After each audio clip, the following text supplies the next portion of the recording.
शाह साहब, आपके सूबे की मामलात हैं, ये किस तरह से आगे बढ़ेंगे? एक जानिब विफाक और हम देख रहे हैं जिस तरह से सूबे में एक रिफ्ट भी पाई जा रही है, बयानबाजी भी चल रही है, फिर दूसरी जानिब ये वाले मामलात भी हैं अदालती, ये कैसे बढ़ेंगे मामलात?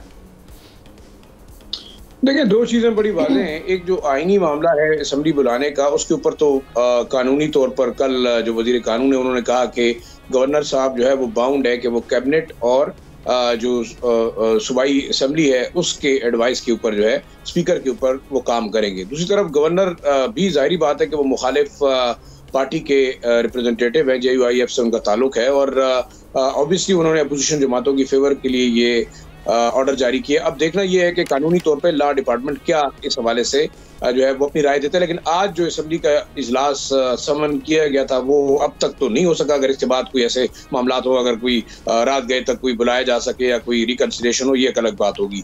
दूसरा जो आपने बात की सूबे और मरकज के ताल्लुकात के, देखिए एक तो अहम इशू ये है कि सूबा जाहिर बात है डिपेंडेंट है अपने रेवेन्यू के लिए वो मरकज के ऊपर। सिर्फ 10 से 12% जो है वो रेवेन्यू सूबे की अपनी है, जबकि बाकी तमाम का जितना बजटरी उसकी ज़रूरियात है वो डिपेंड करता है या तो विफाक के ऊपर, या वो डिपेंड करता है एशियन डेवलपमेंट बैंक के ऊपर, या वो IMF के ऊपर, या वर्ल्ड बैंक के उन कर्जाजात जो कि मुख्तलिफ डेवलपमेंट स्कीमों के लिए जो है सूबा हासिल करता है। और इससे पहले जैसे आपने कहा कि 282 अरब रुपए का पहले ही एशियन डेवलपमेंट बैंक का कर्जा है, जो कि मजीद जो है वो डॉलर फ्लक्चुएशन की वजह से, रेट डिप्रिसिएशन की वजह से मजीद बढ़ता जा रहा है। अब जहाँ तक सूबे का ताल्लुक है, मेरे ख्याल में मरकज ने पहले भी सूबों को कभी हुकूक ऐसे नहीं दिए और 1510 अरब रुपए बार बार सूबा मांग रहा है, उसको नहीं दिया जा रहा। साथ साथ डिविजिबल पूल में जो उसका हिस्सा है वो नहीं दिया जा रहा। NFC अवार्ड में सूबा ये दावा कर रहा है कि उसका शेयर 19.6% बनता है, जबकि उसको 14% दिया जा रहा है। इसी तरह बलूचिस्तान की भी अपनी महरूमियां हैं। लेकिन सवाल इंपॉर्टेंट ये है कि आप